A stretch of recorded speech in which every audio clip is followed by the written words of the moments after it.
Little Gidding.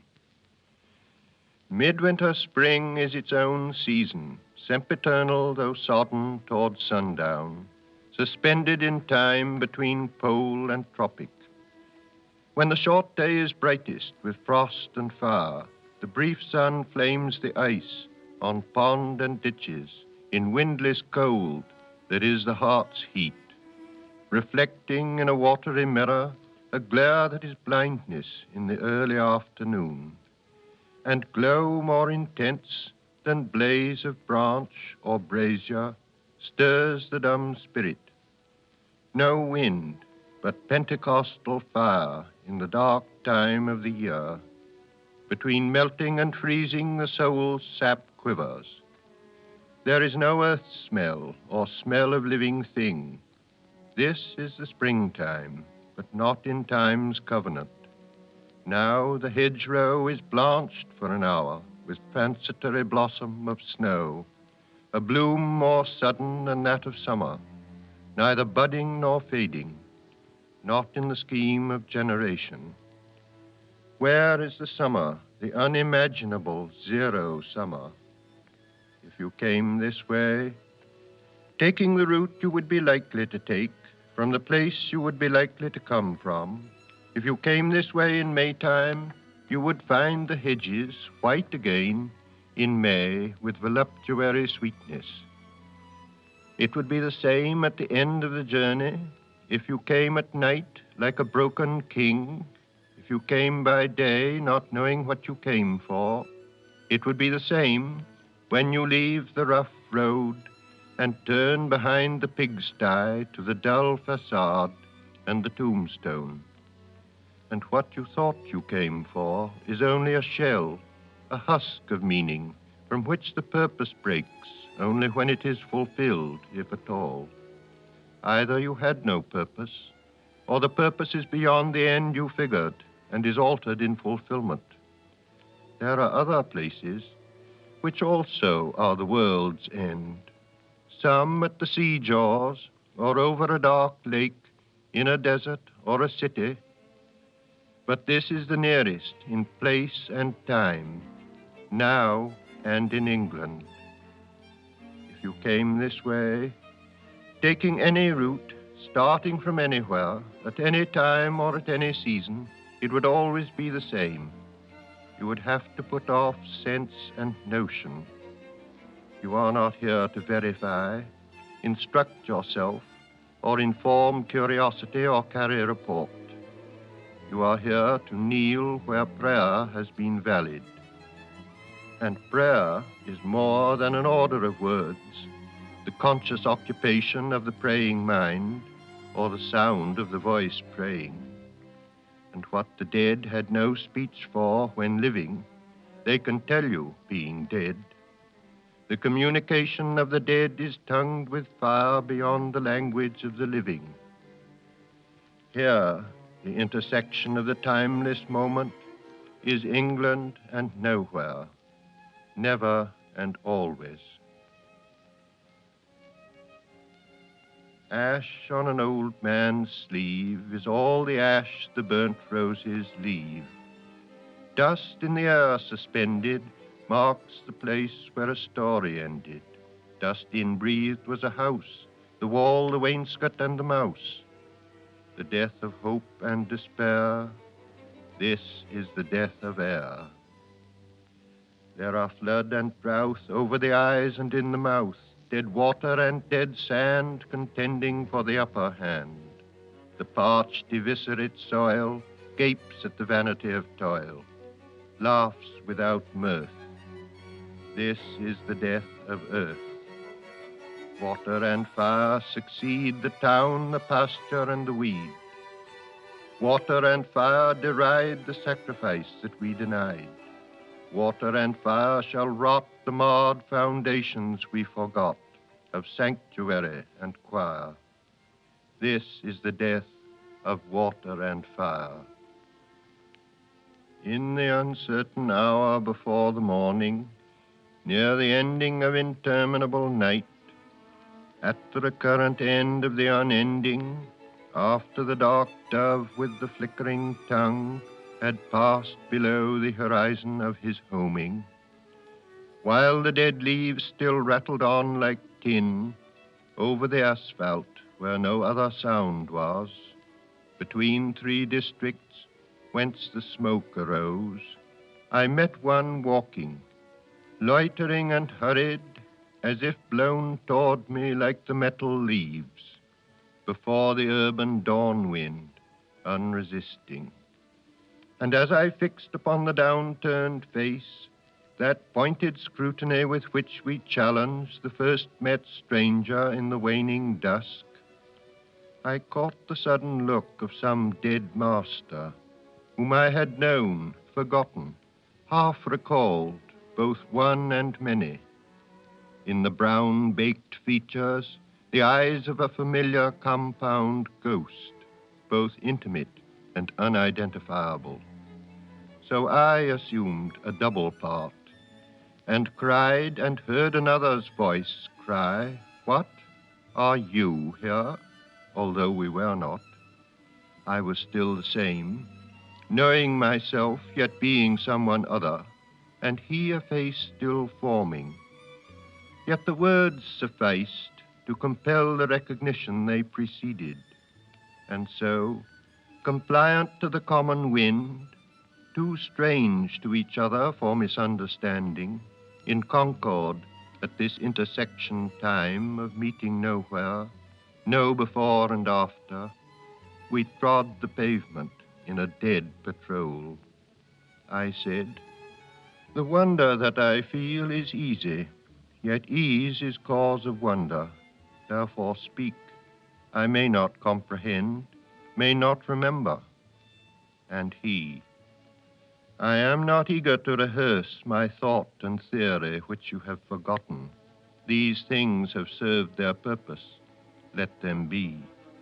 So with your own, and pray they be forgiven by others, as I pray you to forgive both bad and good. Last season's fruit is eaten, and the full-fed beast shall kick the empty pail. For last year's words belong to last year's language, and next year's words await another voice. But as the passage now presents no hindrance to the spirit unappeased and peregrine, between two worlds become much like each other, so I find words I never thought to speak, in streets I never thought I should revisit when I left my body on a distant shore. Since our concern was speech, and speech impelled us to purify the dialect of the tribe and urge the mind to aftersight and foresight, let me disclose the gifts reserved for age, to set a crown upon your lifetime's effort. First, the cold friction of expiring sense without enchantment, offering no promise but bitter tastelessness of shadow fruit, as body and soul begin to fall asunder. Second, the conscious impotence of rage at human folly and the laceration of laughter at what ceases to amuse. And last, the rending pain of reenactment of all that you have done and been, the shame of motives late revealed, and the awareness of things ill done and done to others harm, which once you took for exercise of virtue. Then fool's approval stings, and honor stains. From wrong to wrong, the exasperated spirit proceeds, unless restored by that refining fire where you must move in measure like a dancer. The day was breaking. In the disfigured street, he left me with a kind of valediction and faded on the blowing of the horn. There are three conditions which often look alike, yet differ completely, flourish in the same hedgerow: attachment to self and to things and to persons, detachment from self and from things and from persons, and growing between them indifference, which resembles the others as death resembles life, being between two lives, unflowering between the live and the dead nettle. This is the use of memory for liberation, not less of love, but expanding of love beyond desire, and so liberation from the future as well as the past. Thus, love of a country begins as attachment to our own field of action, and comes to find that action of little importance, though never indifferent. History may be servitude, history may be freedom.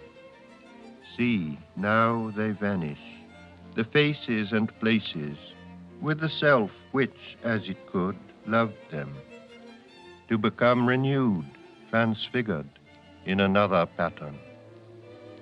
Sin is behoovely, but all shall be well, and all manner of things shall be well.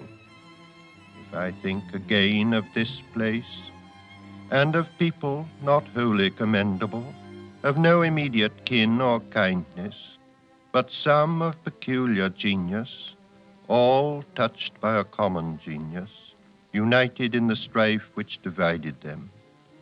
If I think of a king at nightfall, of 3 men and more on the scaffold, and a few who died forgotten in other places, here and abroad, and of one who died blind and quiet, why should we celebrate these dead men more than the dying? It is not to ring the bell backward, nor is it an incantation to summon the spectre of a rose. We cannot revive old factions, we cannot restore old policies, or follow an antique drum. These men, and those who opposed them, and those whom they opposed, accept the constitution of silence, and are folded in a single party. Whatever we inherit from the fortunate, we have taken from the defeated what they had to leave us, a symbol perfected in death.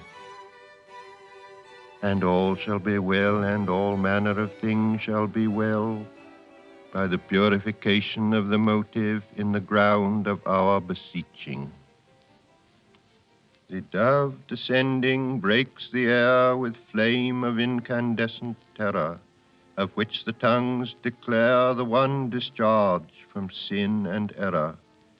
The only hope or else despair lies in the choice of pyre or pyre, to be redeemed from fire by fire.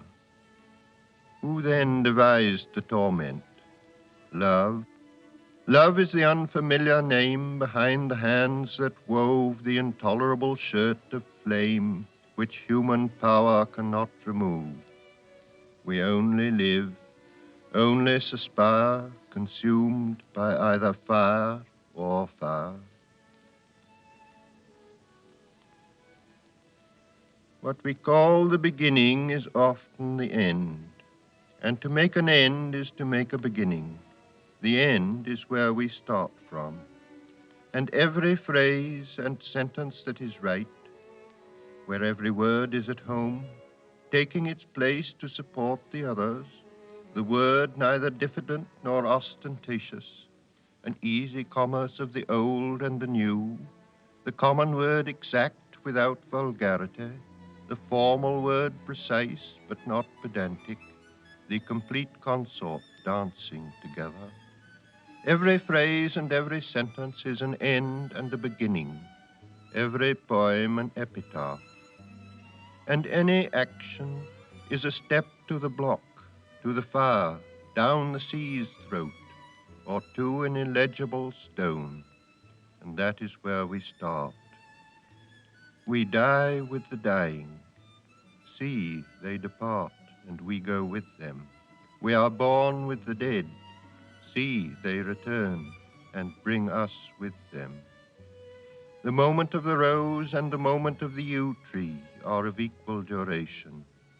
A people without history is not redeemed from time, for history is a pattern of timeless moments. So, while the light fails on a winter's afternoon in a secluded chapel, history is now and England. With the drawing of this love and the voice of this calling, we shall not cease from exploration, and the end of all our exploring will be to arrive where we started and know the place for the first time.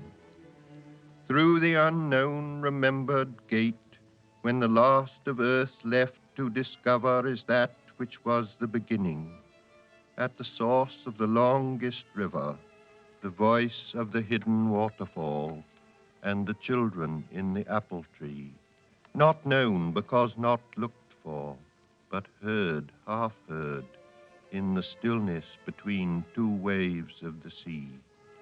Quick now, here now, always, a condition of complete simplicity, costing not less than everything. And all shall be well, and all manner of things shall be well, when the tongues of flame are enfolded into the crowned knot of fire, and the fire and the rose are one.